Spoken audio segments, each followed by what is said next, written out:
네, 여러분 안녕하십니까? 2021년도 8월 15일 청년소망교회 주일날 예배 시작드리겠습니다. 먼저 성경 말씀 보겠습니다. 창세기 32장 27절에서 28절 두 절만 보겠습니다.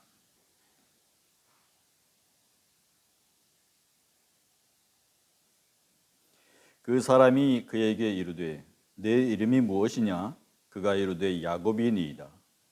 그가 이르되 네 이름을 다시는 야곱이라 부를 것이 아니요 이스라엘이라 부를 것이니 이는 내가 하나님과 및 사람들과 겨루어 이겼음이니라. 아멘. 나를 긍정하라라는 제목으로 여러분들에게 말씀을 증거하도록 하겠습니다. 동양 철학과 불교에서는 나란 존재를 유한히 아주 무한히도 작게 봅니다. 그래서 내가 유한하다고 하는 것을 그렇게 이렇게 거기에다가 집착을 하는 거죠. 그래서 내가 없어져도 이 시냇물은 흐르고 산은 그대로 있고 나무는 그렇게 있다. 그래도 나무보다 못한 수명에 집착하는 거죠. 그래서 그러한 점에 대해서 질식하고 있다 봅니다. 그래서 내리는 결론은 내가 무라든가 내가 물 자체가 되자고 하는 것이었습니다. 또 그렇지 않으면 이와 예에 나라는 존재가 녹아져서 대체 나에 대한 관심은 어디로 가는지 사라져버리고 없을 정도가 되어버립니다. 하지만 기독교는 다릅니다. 성서는 나에 대해서 지극히 관심을 집중하게 만들고 나에 대해서 현미경처럼 집중하고 확대해서 들여다보도록 합니다. 그래서 바로 내가 주인공이 되는 세상이 되도록 눈을 뜨게 만드는 것입니다. 사실 내가 눈을 감으면 그것이 있고 없고를 떠나서 다 사라지는 것 아닙니까? 이처럼 나는 하나의 점 같은 존재일지라도 이 광대한 우주와 동등한 1대1의 관계인 것입니다. 그 무게도 저울로 재기 시작한다면 나와 이 세상은 1대1로 동등한 무게를 가진 존재다 하는 것입니다. 파스칼의 말대로 나는 우주를 생각할 수 있어도 우주는 나를 생각하지 못하지 않느냐. 그만큼 내가 더 위대한 것 아니냐. 이렇게 말한다는 거죠. 그래서 성서는 창세기부터 하나님이 사람을 자기의 형상, 곧 하나님의 형상대로 창조하시고 보시기에 심히 좋았더라. 이렇게 우리가 우리 자신을 어떻게 보아야 하는지부터 가르치고 있습니다. 심히 귀한 존재, 심히 좋은 존재로 보라고 말이죠. 다시 한번 말하지만 내가 누구냐부터 시작해서 이 성서의 맨 끝은 어떻게 나를 바로 세우느냐로 끝나는 그러한 책이 바로 성서라고 하는 것입니다. 뒷부분에 있는 이 서신 대부분은 사랑하는 자들아 이렇게 권면하면서 끝나고 있거든요. 거기서 우리는 사고를 시작해야 됩니다. 나에 대한 관심, 이 세계와 이 우주의 중심에 내가 있다. 김영석 교수가 그러죠. 옛날 아르키메데스는 움직이지 않는 지점을 보여준다면 거기서 서서 지구를 움직여 보이겠다 라고 말했다지만은 나라는 존재야말로 이 아르키메데스의 점과 같은 존재에서 또 그것이 바로 의미의 중심점 아니냐 이렇게 말했다는 것이죠. 여러분 이제부터 성서가 말하고자 하는 것이자 내가 가장 중요한 나가 되는 방법을 가르쳐 드리겠어요. 미국 여성 지도자 중에서 2007년에 타계한 바바라 존슨이라는 분이 있습니다. 그녀는 원래 평범한 가정주부였으나 엄청난 불행을 겪은 사람이었어요. 자신에게 뇌종양이 오잖아요. 또 남편은 교통사고로 식물인간이 됐어요. 또 첫째 아들은 음주운전 차량에 숨졌어요. 두 번째 아이는 대학 졸업할 때쯤에 동성애에 빠져서 집을 나갔습니다. 세 번째는 베트남전에 자원 입대해서 거기서 전사하고 말았습니다. 그때 나이가 18살이었어요. 연속들은 이러한 절망 속에서 자신의 삶이 매몰될 것 같고 파괴될 것 같았지만, 그러나 그녀는 그렇게 하지 않았습니다. 하나님을 붙잡고 그 절망 속에서 매달리기 시작했습니다. 그래서 그는 역으로 거듭났습니다. 하나님 만나고 다른 존재가 되었어요. 그래서 불행에 빠진 사람들을 위로하고 일으켜주는데 앞장서는 인물이 되었습니다. 바로 하나님을 만났기 때문에 단번에 모든 문제가 해결된 순간이 얻었던 것입니다. 전환점은 바로 그것이었어요. 그래서 그녀는 기독교 선교단체를 만들었고 사회에 영향력을 주는 지도자가 되었습니다. 바로 자신의 삶의 문제에 대해서 방관하지 않고 투쟁하고 삶의 주인이 되도록 하나님과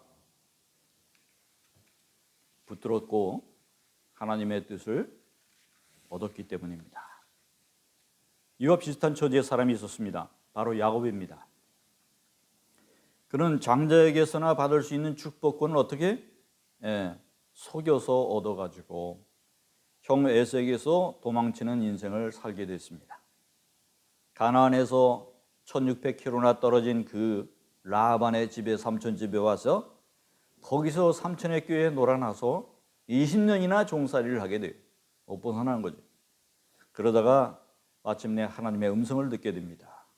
하나님께서 야곱에게 이르시되 내 조상의 땅, 내 족속에게로 돌아가라.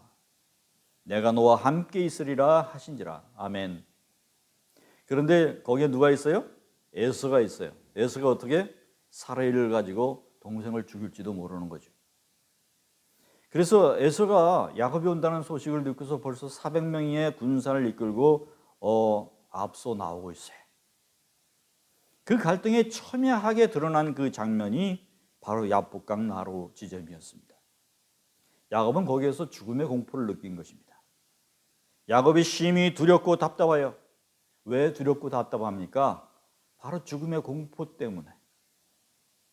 그래서 꾀돌이답게 첫째 재산을 반으로 쪼개서 양쪽으로 나눠 가게 해요. 또 두 번째는 뇌물을 차례차례 앞서 보내기 시작합니다. 그리고 세 번째는 그래도 안 되겠으니까 그 야복강가를 벗어나지 못하고 거기서 절망과 공포 속에서 하나님께 부르짖습니다. 바로 그 지점에서 하나님을 만나게 되고 바로 그 자리가 인생의 또 한 번의 전환점이 되게 된 것입니다. 야곱은 그곳의 이름을 브니엘이라고 지었습니다. 거기서 하나님을 배웠다고 말이죠. 그러니까 하나님은 어떻게 한 거예요? 야곱이 가장 힘들어하는 순간에 야곱 앞에 나타나서 막 뭘 선물 주고 이런 게 아니라 야곱을 붙들고 씨름을 했다는 거예요. 씨름을 걸었어요. 영어로 보니까 레슬링 했다는 거예요. 우리나라에서 씨름이잖아요. 그러나 야곱은 거기서 도망치지 않고 끝까지 그 밤새 매달려서 이기려고 했습니다. 그가 이르되 날이 세려하니 나로 가게 하라. 야곱이 이르되 당신이 내게 축복하지 않으면 가게 하지 않겠나이다. 단호한 믿음을 가지고 거기서 생사를 걸고 하나님께 부르짖었던 것입니다. 그러니까 이 두 사람 이야기에서 중대한 전환점을 보게 되는데 그것은 하나님을 만나고 바브라 존슨도 그렇고 그리고 야곱도 그렇고 하나님 만나고 극적으로 달라졌다는 거예요. 또 하나의 중요한 점을 우리가 지적하고 싶은데 그것은 이 과정에서 보면 쉬운 것이 하나도 없더라는 거예요. 자, 씨름이 쉽습니까? 밤새도록 레슬링하는 게 쉬워요? 그냥 가만히 거둬서 무엇을 얻어지는 것이 아니었고 그 문제를 내가 자신이 주체가 돼서 내가 꼭 해결하고 말겠다고 하는 정신 가지고 덤비니까 그런 투쟁 과정을 이끌고 나니까 그 문제가 해결되기 시작하더라. 할렐루야. 바바라 존슨이 그랬고 그리고 야곱이 그랬습니다. 인생이 정말로 바뀌었어요. 그리고 그 과정에서는 하나님께 레슬링하듯이 매달리는 그런 과정이 있었다는 것입니다. 아시겠습니까? 그 사람이 그에게 이르되 내 이름이 무엇이냐? 그가 이르되 야곱이니이다. 그가 이르되 내 이름이 다시는 야곱이라 하지 않으려 할 것이요 이스라엘이라 부를 것이니 이는 내가 하나님과 사람들과 겨루어 이겼음이니라. 할렐루야. 자, 여기서 야곱의 말로는 하나님을 만난 거예요. 근데 그분이 그러시는 거죠. 다시는 야곱이라 부르지 말고 이스라엘이라 하라. 자, 이스라엘이라는 이 이름이 어디서 나온 것입니까? 자신에게 나온 것 아니고 누가 지어준 것 아니고 하나님께로부터 직접 하사받은 이름이에요. 얼마나 큰 축복입니다. 할렐루야. 야곱이라는 그 이름이 원래 발꿈치를 잡다, 붙잡다, 집착하다, 약탈하다, 좀 약간 좀 안 좋은 뜻이에요. 그렇지만 이 하나님이 아닌 세상 것들을 붙들고 그것과 아주 집착하면서 그 소유와 여전 부인들을 많이 얻었잖아요. 예, 그렇지만 자식도 많이 얻었고요. 예, 그렇지만 이런 것들이 에서의 그 관문 속에서 통과할 리가 없습니다. 통할 리가 없어요. 예, 죽이려고 덤비는데요. 예, 거기서 어떻게 합니까? 형을 죽여요? 예. 오로지 하나님의 도우심만이 답이었어요. 그래서 그 자리에서 온갖 자신의 방법들, 이기적인 방법들, 자신의 모든 수단들을 다 내려놓게 돼요. 하나님은 그렇게 야곱을 포기시킨 것이에요. 오스틴은 말하기를 인생이란 포기시키는 하나님과 집착하는 인간의 싸움이라고 했습니다. 하나님 앞에서 자신을 포기하니까 그 지점에서 인생이 달라지기 시작한 것입니다. 창세기 47장 9절에 보니까 야곱이 바로에게 하는 말이 험한 세월을 나는 보냈나이다. 그는 순탄하고 감사한 날만 있었던 것이 아니고 여러분들보다 훨씬 험한 인생을 살았어요.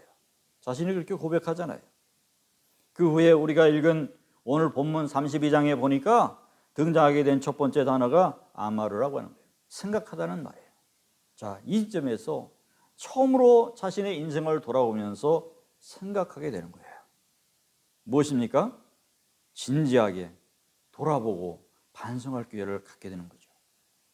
그렇게 하나님을 우리는 새롭게 만나는 지점이 있어야 될 줄로 믿습니다.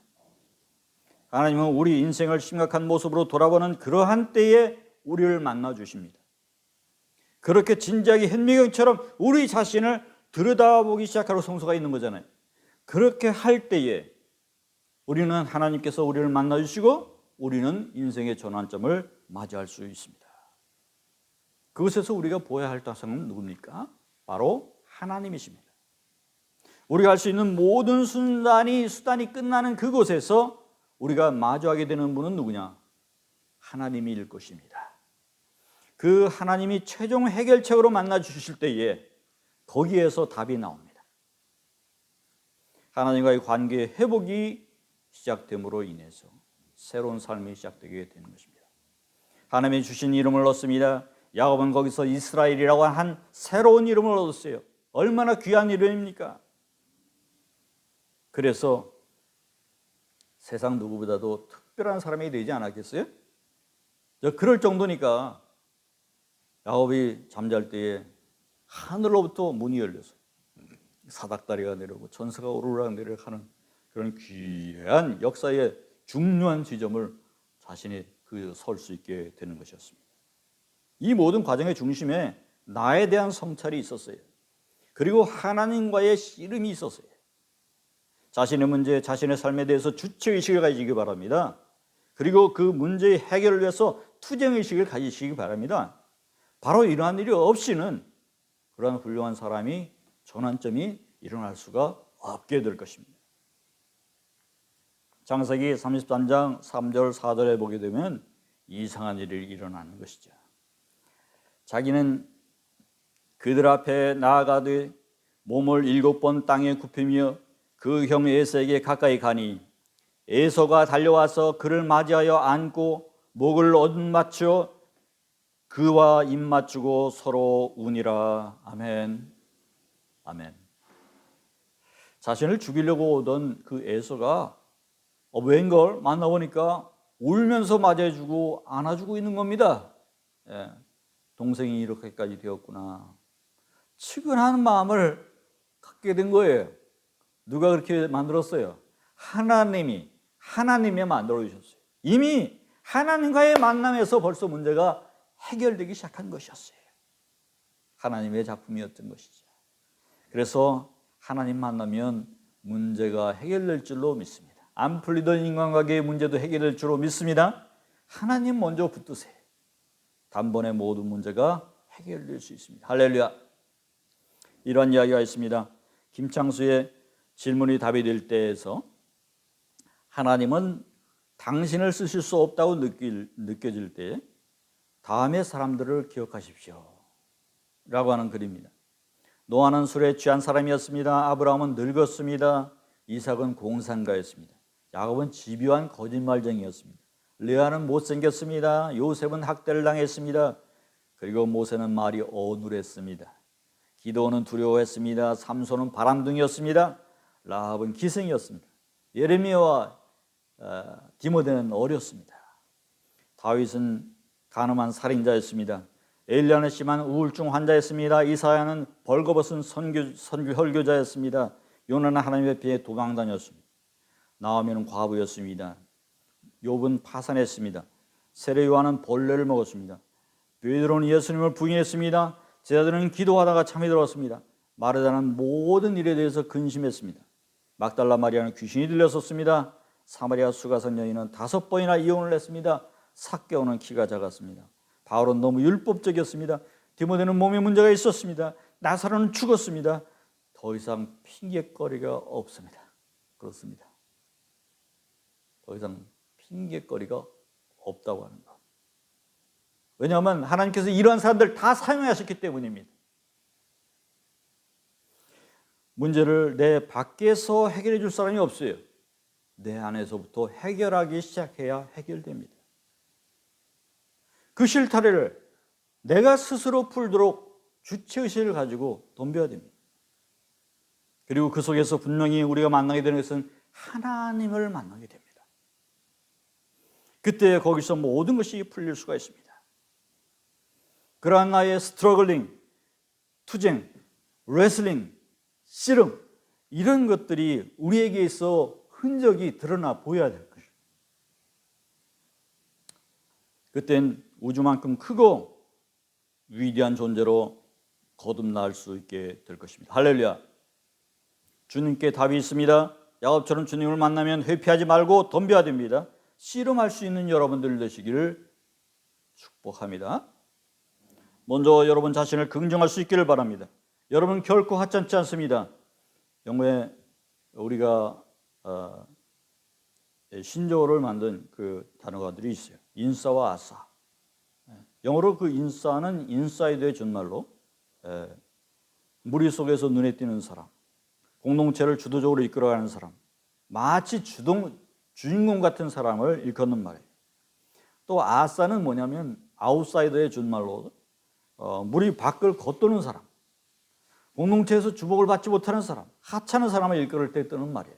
여러분 하찮은 사람이에요? 인싸입니까? 여러분 인싸가 되시기 바랍니다. 우리는 다 인싸예요. 성서에 나오는 모든 주요한 인물들 보세요. 다 인싸였습니다. 그들은 너무나도 특별해서 하나님조차도 아브라함의 하나님, 이삭의 하나님, 야곱의 하나님, 요셉의 하나님이라고 계속 이름을 불러주셨어요. 여러분들 주인공이 되십시오. 하나님 만나서 특별한 존재가 되게 된다면 여러분 분명히 인싸가 될 수 있어요. 이 사회 속에서도 인싸가 될 수 있어요. 할렐루야. 창세기 16장 8절에 하나님은 하갈에게 물었습니다. 내가 어디서 왔으며 어디로 가느냐? 여러분께도 그렇게 물으실 것입니다. 그때에 네, 저는 하나님께로 와서 하나님께로 돌아가는 존재입니다. 이렇게 고백할 수 있는 여러분 되시기 바랍니다. 영원부터 영원까지 계신 하나님께서 여러분 등 뒤에 계시고 여러분의 뒷배가 되어주실 것입니다. 할렐루야.